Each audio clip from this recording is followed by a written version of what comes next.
Well, I've replaced the distributor and the coil and the carburetor. And I just wanted to show how stable the idle is as well as the mixture.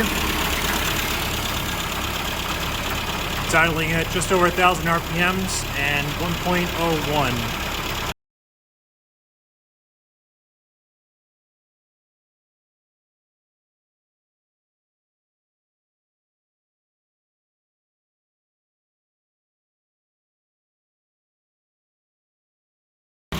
Alright, I think I've got the pickup all dialed in now. As you can see, it's got idle about 950 and Lambda 1.01. And it sounds sweet.